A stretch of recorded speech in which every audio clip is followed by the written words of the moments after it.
So I'm here in Japan, and tomorrow I turn 30.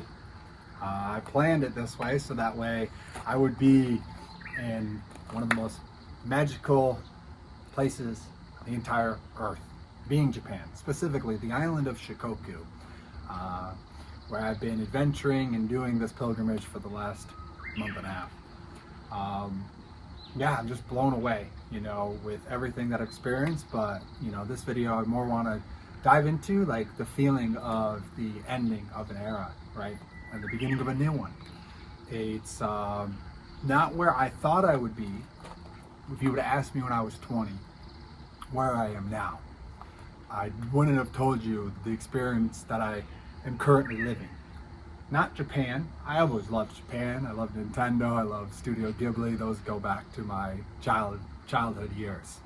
But in terms of all of the adventures I've had, all of the people that I've met, the knowledges that I've gathered, the peace that I have in my spirit, and the awareness that has blossomed within me.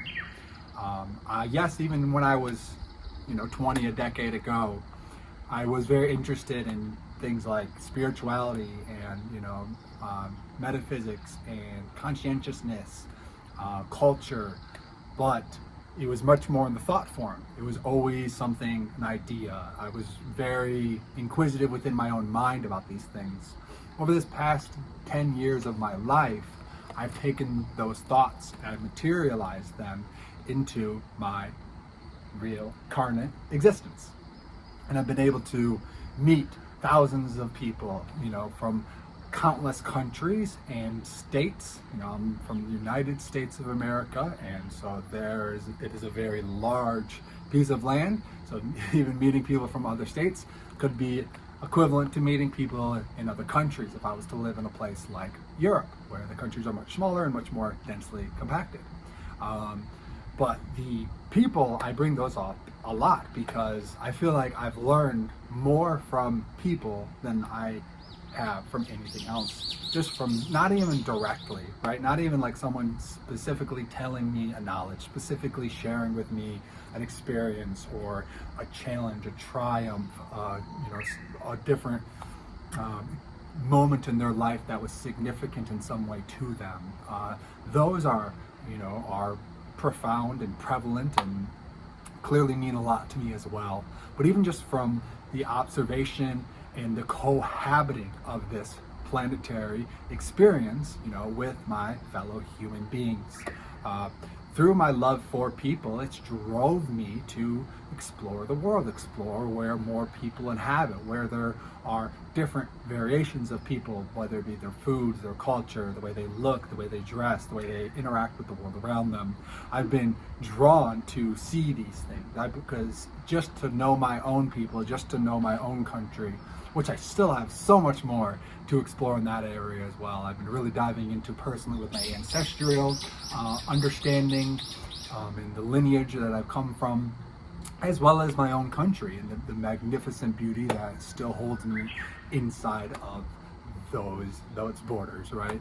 There's so many states I haven't been to and so many places, but beyond that, going to places that are significantly different, right? If you go to Wyoming to a Montana, there's not a huge amount of difference, like a Michigan to Minnesota, not a huge amount of difference, but if you were to go to like an Uzbekistan, versus Japan, or, a Peru versus a Canada, these are significantly different realms, and even significantly different from my own experience. Even Europe, where I was in, Germany, Switzerland, Belgium, the number of places I visited there, I would have thought, oh, this is, very similar. It's Western culture, but the culture there was so much older than it is in the United States. So I was able to, like sponge and gather so much knowledge and awareness and just cultural impact that people, still carry there. They still carry these things from hundreds or thousands in some cases of years ago. So that draw that I continue to have within me to experience more of this world, to experience more of my fellow humanity, my family, right, is in my mind and the mind of my genetic coding, we are all one family. We are all connected and, you know, intertwined with one another. You know, you can't have one race of human without the other, one species. You know, we're all one species. So I'm continually interested in learning and expanding my knowledge of the human species, and that's what brings me, you know, here to Japan, and other places which I visited. It's that draw, it's that intrigue, it's that interest to know what's around the next corner, how does this person view the world, how does this person, you know, cook their food, you know, what's their design choices and their architecture, their textiles, you know, and everything in between. You know, all of these questions, learning them in one way through the internet is always cool. And I'm a big documentary guy. I mean, mostly to do with like nature, but as I mature and as I grow older, I get more interested in, you know, historical, geographical documentaries, even some geopolitics and things like that, just seeing the way the world has been materialized, right? Something that I grow more and more interested in as I evolve and mature into deeper manhood, you know.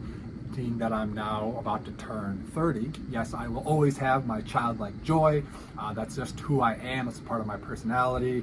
I love to play games. I love to dance. I love to, you know, frolic through the woods. There's a part of me that's always going to be a child. There's a part of me that's always going to be, you know, free and adventurous and, you know, interested in exploring and expanding my horizons in a very innocent way. But there's also a mature, a more disciplined, a more traditional speaking of like masculine evolution, which has continued to evolve and take place deeper and deeper within me. And I'm at this stage of transition, really taking that in, really feeling into what that means for me, right? Tomorrow I will be 30. Tomorrow I will no longer live on this planet Earth with a 2 next to my name as an age definer.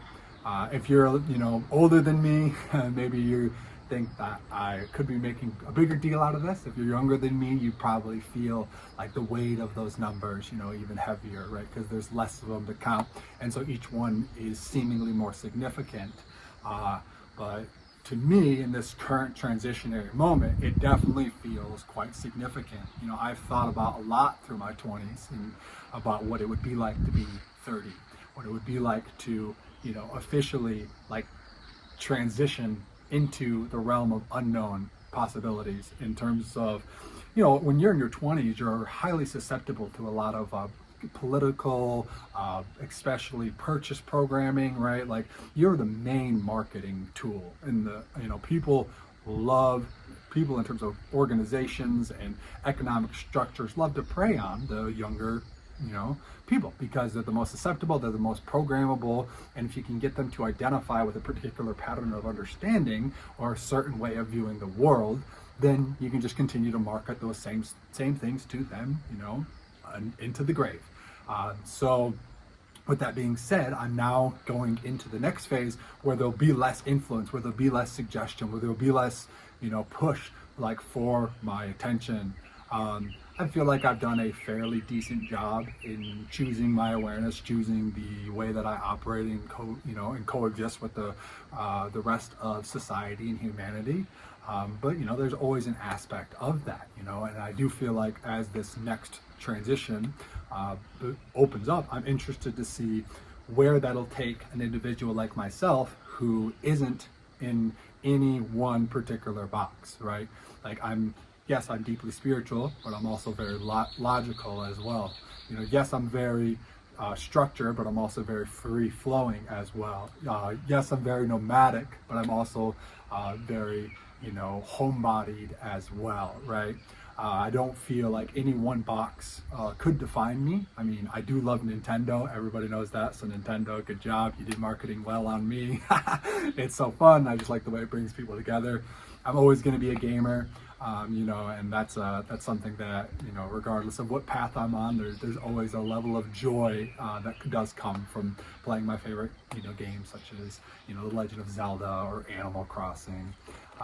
But yeah, outside of that particular identity, largely speaking, I'm fairly free from the identified labels of social agreement of who and what I am. I do feel like there's more opportunity for that in our current age because we are living in the age of information. Some may call it the dawning of the age of Aquarius, as the knowledge is being poured out onto the earth as the waters of Pisces clear away, and we're able to be more tapped into the divine knowledge, which is readily available in each and every one of us. That consciousness is, pervading itself across planet Earth more consistently. That being said, the powers that be are also equally striving to contain and striving to create, you could say false lights, to shine and shimmer in front of us. So that way, the awakening process or the evolution into our deeper knowledge of humanity is more confined and controlled within a particular view, right? Like they don't, there's nothing wrong in a marketing standpoint if you think that you're awakened, but there is a certain aspect or category that they can still put you in, right? I think we see this a lot. Within the hippie community, it's like they're very like free people, but they're all wearing the same clothing, they're doing the same bead things, they're doing the same retreats. Like there's like it, or if if you go within like the gaming community, it's like, okay, I play my games, but we're all playing the same PCs, or we're all attached to like a certain console or a certain gameplay style, and same with like, fashion. It's like people are drawn just like, oh, I wear this because it has this label, or I wear this because I like this character, or I wear this because I like this fabric, right? There's all of these different boxes that we can funnel ourselves into, right? And I'm not saying that there's anything wrong with being funneled into a particular paradigm. I'm just saying that the choice to be able to maneuver and navigate within each and every paradigm in which you choose is something that allows for more freedom, more liberation in those moments when it is most needed, right? The more that we can be a choice-based conscious being in this experience, the more we're available to just be a human being, right? A hue of light, which is man, which is experiencing the reality of being a human being. Like that availability is more prevalent when you are lodged and anchored in a choice-based consciousness, right? Like I was going into before, I love video games, I love Zelda, football's awesome, you know what I mean? It's like there's many channels that I am a part of. I've been categories, many marketing things that work well on me, you know what I mean? I'm not unsusceptible to all of that, but I try to do my best to choose the pattern, to choose what I'm engaging with. Sometimes it could be like a small thing. I watch a football game, maybe I mute the commercials because I don't particularly like the programming which is put out inside of those. It's extra strong, obviously, like this year, for instance, during a political season, there's always ramping up on propaganda, at least within my own country. But those little choices, right? So if I do enjoy football, I played it for a decade, and so this, the last decade of my life was largely defined by football. It was probably the biggest definer, right? When I moved to a number of new schools, just through transition, parents getting divorced, and then mom moving us to houses in different schools, and starting off in homeschool. That's a whole nother side story. But that maneuvering, I would often be identified quickly as a football player. Whether it be because of my proficiency on the field or just because that's how I kind of carried myself. There was always that identity. It wasn't until later in high school where I started shifting, that identity, because the next phase of channeling of myself was coming online, which I've been living for this most recent decade, which was one more of culture, of spiritual, endeavors, of understanding the inner workings and the nature of the fabric of the universe and the laws which govern the existence, deeply understanding my own emotional body, the way that I operate as a human being, like what works best for me, how to be tapped into what I was referencing previously of the choice-based consciousness of my own being, like making sure that whatever I'm doing it because it honors me, it honors my heart, it honors my soul. And all of that has been the next phase, right? And so that's why I'm so excited and intrigued, because there has been, just like there was at the end of my youth, the end of my 20s, there's been a transition. There's been, I'm not drawn to the same things. I'm not like fluttering away on the same ideas. Things are more practical, things are more linear, things are more clearly laid out in my awareness in a way that they weren't in my early 20s. And so I don't know what I'm going to become when I, if I if I make a video of this in 10 years of my I'm about to be 40 video, that version of me will know a completely different world, will know a completely different set of circumstances, experiences, and knowledges in which he has gone through and downloaded. Now, me sitting here, I'm at the precipice. I feel the momentum, I feel the shift, but I don't know how my 30s will be defined. Whether that be, like some sort of like venture, financial, family, fitness, the time will tell. But I'm open-hearted and open arms to the entirety of the experience of life, to the wholeness of the universe. I don't limit myself in any way. I choose the path which honors myself most fully.